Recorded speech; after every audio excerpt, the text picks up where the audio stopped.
Hello everyone, मेरा नाम विजेंद्र सिंह शेखावत है और अभी मेरा सिलेक्शन सब इंस्पेक्टर के पद पे हुआ है और मुझे सीआईएसएफ फोर्स मिली है। आप सभी के काफ़ी कमेंट्स आ रहे थे कि एक स्ट्रेटेजी वीडियो बनाइए, आपने कैसे कैसे तैयारी करी।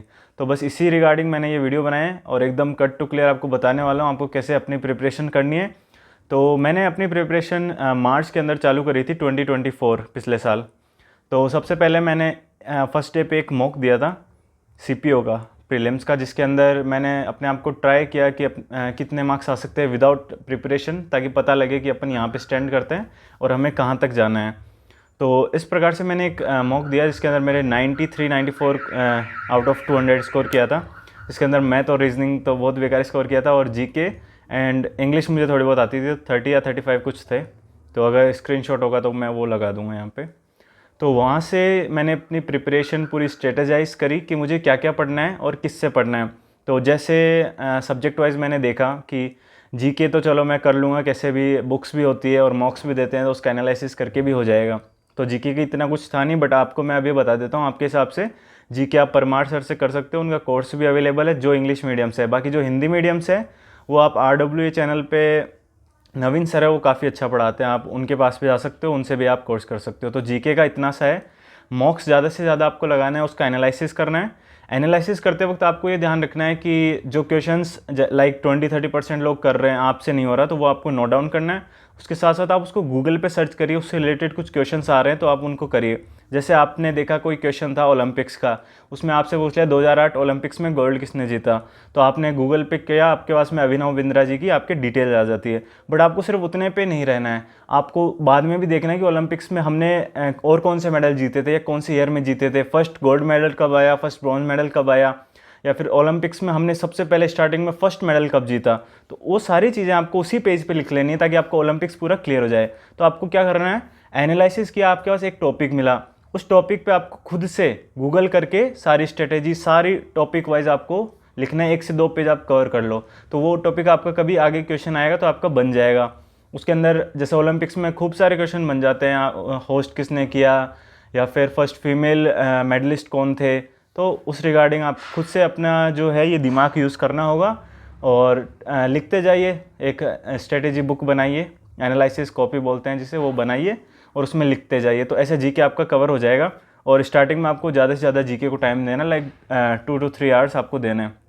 तो जैसे मैं मार्च की बात कर रहा था, तो सबसे पहले मैं आपको अपना शेड्यूल बता देता हूँ उस टाइम का कि मेरा कैसे रहता था। तो सुबह मैं 8 बजे के आसपास लाइब्रेरी पहुँच जाता था और सबसे पहले जीके करता था 10 बजे तक।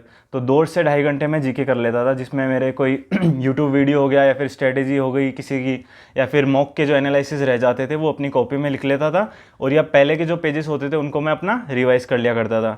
तो ऐसे मैंने 2-3 कॉपी अपनी बना ली थी एनालिसिस की, और वही मैं रिवाइज़ कर लेता था। कोई भी एग्ज़ाम होता था या फिर कोई भी मॉक देता था उससे पहले, तो मेरे दिमाग में वो चीज़ें छप चुकी थी ऑलरेडी, और धीरे धीरे हम क्या रिवीजन करते हैं तो वो अपने आप अपने अंदर आती रहती है। तो इसी प्रकार से वो देता था। साथ में मॉक्स, आपको पता है मॉक्स देना बहुत ज़्यादा ज़रूरी है। तो आपको मैं टेक्स्ट बुक के बारे में बता देता हूँ जो कि मैं खुद यूज़ करता था।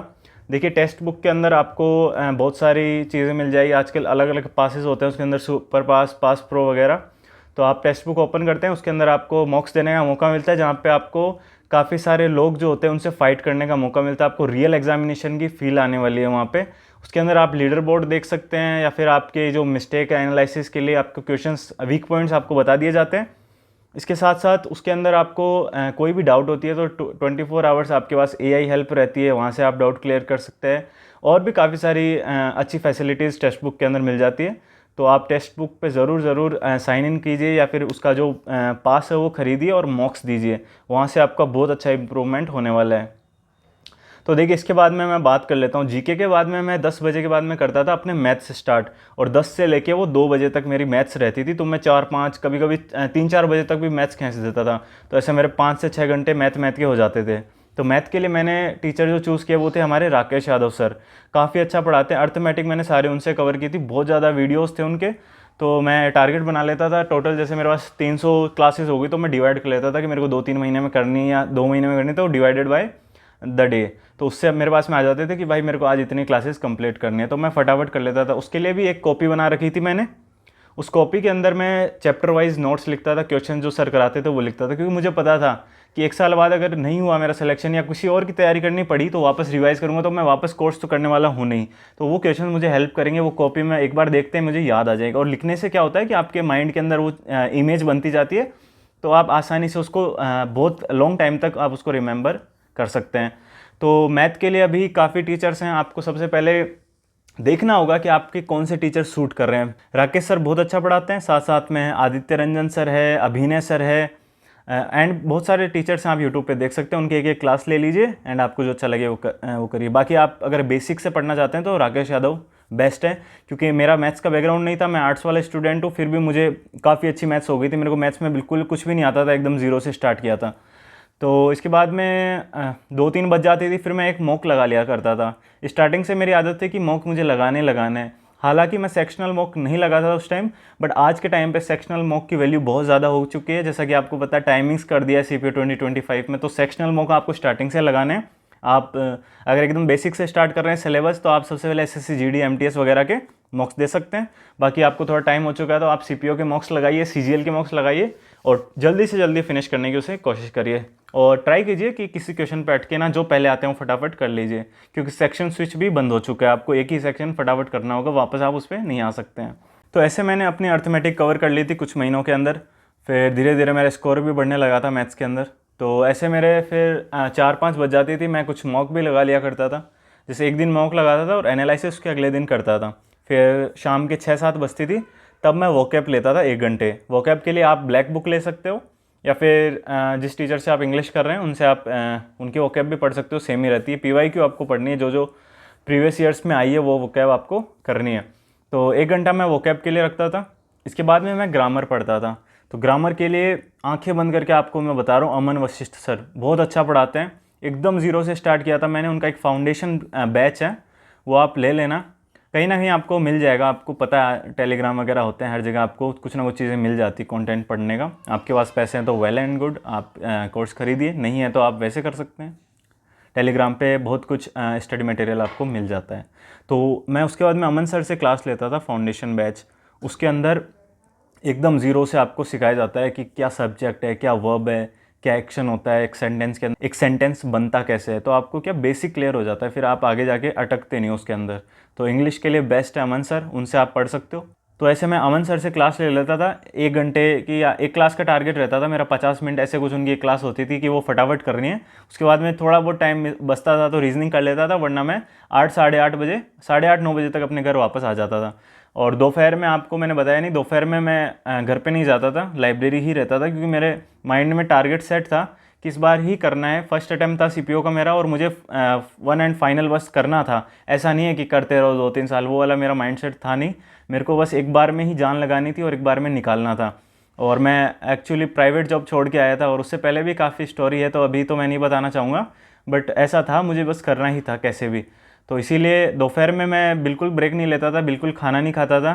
सुबह अपना खा के आता था और रात को ही फिर घर जाके खाता था। तो पूरे 12-13 घंटे जितने होते थे वो उधर लाइब्रेरी में ही बैठता था। एक मैंने किसी से दोस्ती नहीं करी लाइब्रेरी में कभी, ना किसी से बात करी।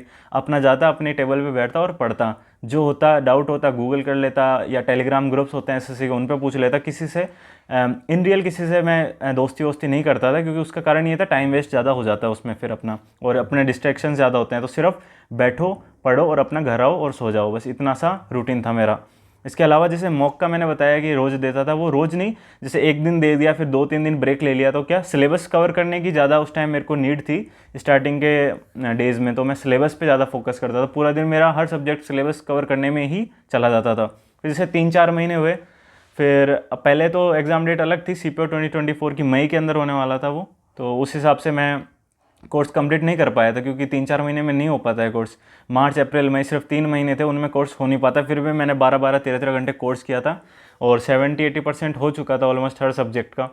फिर वो न्यूज़ आई थी कि आपका पोस्टपोन हो चुका है, तो फिर मुझे और टाइम मिल गया था 2 मंथ्स का, तो मैंने पूरा क्लियर कर लिया था। फिर मैंने मैथ्स के लिए एडवांस बची थी मेरी कुछ टॉपिक्स, तो वो मैंने आदित्य रंजन सर से करी थी, क्योंकि वो थोड़ा बेसिक से पढ़ाते हैं। बाकी आपकी मर्जी है, बहुत सारे टीचर्स अवेलेबल हैं, जिसका आपको समझ में आए उनसे कर लीजिए। तो मैंने सारी सब्जेक्ट्स की स्ट्रेटेजी आपको बता दी ऑलमोस्ट। और उसके बाद में जब मेरा कोर्स कंप्लीट हो चुका था, तब मैं मॉक्स पे ज़्यादा फोकस करता था। दिन के 2 मॉक्स या 1 मॉक्स तो देता ही देता था, वो फिक्स था कि 1 मॉक तो देना ही है, CPO का फुल मॉक देता था। सेक्शनल मैंने उस टाइम तक भी नहीं लगाए थे क्योंकि मेरे को पसंद ही नहीं था। मैथ का तो कभी मैंने सेक्शनल नहीं दिया था और इंग्लिश का ज़रूर कुछ कुछ दे लेता था, बट उस टाइम मेरे को ऐसे लगता था कि फुल मॉक से ही होगा और उस टाइम इतना कोई गाइड करने वाला भी नहीं था। तो मैंने जैसे तैसे 92 93 से स्टार्ट किया था और लास्ट में 160 तक मैं आ गया था। मैं CGL के ही मॉक्स देने चालू किए थे तो 150 160 आ गए थे मेरे प्री तक। तो मैंने फिर CPO का एग्ज़ाम दिया, उसमें मेरे 146.7 ऐसे कुछ बने थे रॉ स्कोर और नॉर्मलाइजेशन हो गया 149.7 वो स्कोर हुआ मेरा। और मैं काफ़ी सेटिस्फाई था कि उम्मीद नहीं थी क्योंकि जब स्टार्ट किया था तो ऐसे सोचता था यार 120 आ जाए, CRPF मिल जाए तो भी चल जाएंगे, एक बार जॉब लग जाए बस कैसे भी। लेकिन वो क्या होता है, आप पढ़ते हो धीरे धीरे फिर अपने आप स्कोर आपका बूस्टअप होने लग जाता है। सबसे इंपॉर्टेंट बात है सिलेबस कवर करो और मॉक्स पे मॉक्स दो, बस ये बेसिक सा फंडा है। तो इसके बाद में मेरा फिज़िकल था, फिज़िकल के लिए प्रिपरेशन करी, बहुत डिले होती गई है CPO में, आपको पता है बहुत चीज़ें डिले हुई है। फिर फिज़िकल क्लियर किया तो मेंस के लिए मैंने प्रिपरेशन करी। तो मेंस के लिए मेरा ऐसा था कि मैं 8-9 बजे लाइब्रेरी पहुंच जाया करता था। फिर इंग्लिश माध्यम एक ऐप है जहाँ पे आप मॉक्स दे सकते हो, उसका भी सब्सक्रिप्शन मैंने ले लिया था। तो उस पर भी पेड मॉक्स लगाता था CPO के, एंड फ्री का भी मॉक आता है उसमें एक डेली वाला, तो रोज़ाना लगाता ही था। फिर इसके अलावा टेक्स्ट बुक पे मैंने सेक्शनल मॉक दिए थे, डेली के 5 से 10 सेक्शनल मॉक रहते थे, जैसे CHSL हो गया, MTS हो गया, GD हो गया, उन सब की इंग्लिश मैंने कवर कर ली थी। इसके बाद में हम लोग फुल मॉक भी लगाते थे CPO का, टेक्स्ट बुक पे भी काफ़ी मॉक्स थे उस टाइम, वो लगा लेते थे। फिर जैसे A to Z एक सीरीज़ थी रानी मैम की, वो कर लेते थे। इसके अलावा 120 रूल्स थे उस टाइम। क्या ग्रुप्स में ऐसे चलता था ये वाले रूल्स कर लो, ये कर लो, लेकिन वो सब सेम ही होते हैं। अगर आपने बेसिक से कोर्स कर लिया ना, फिर आपको कोई रूल्स करने की ज़रूरत नहीं है, बस वोकैब पे फोकस करिए और मॉक देते जाइए। तो हम लोग मॉक देते थे। स्टार्टिंग में तो मेरे 150 अराउंड कुछ स्कोर होता था फुल मॉक्स का। इसके बाद में धीरे धीरे स्कोर बढ़ने लगा, 180 185 तक भी गया था इंग्लिश माध्यम पे। तो देखिए ऐसे वो प्रिपरेशन चलती गई और हमारा मेंस भी बहुत पोस्टपोन्ड हुआ था। फिर फाइनली 8 मार्च को हमारा मेंस हुआ, जिसके अंदर मेरा 172.75 स्कोर था, जिसके अंदर कुछ क्वेश्चंस गलत भी थे। तो फिर जब आंसर की आई तो फाइनल जो स्कोर हुआ वो हुआ 177.75। तो पहले ही अपना जो CPO का एग्ज़ाम था मेरा, उसके अंदर मेंस का स्कोर काफ़ी अच्छा था। मैंने रैंक देखी थी अपनी, जैसे हमारे शायद 22,000 लोगों ने दिया था, उसमें 400 कुछ चल रही थी, तो काफ़ी अच्छी परसेंटाइल के साथ में था तो जाते। तो ऐसे ओवरऑल मेरा टोटल जो स्कोर 327 हुआ एंड मुझे CISF मिली और काफ़ी खुश हूँ कि CISF मिली है और मैं ऑब्वियसली ज्वाइन करने वाला हूँ। अभी मैं फ़िलहाल जॉब में हूँ हवलदार GST के अंदर, and I am just waiting to join CISF as soon as possible. Thank you for watching the video. और कुछ डाउट होती है तो मुझे कमेंट करके बताइए, जैसा आपको पता है मैं सबका रिप्लाई करता हूँ और डाउट सॉल्व करता हूँ। Thank you once again.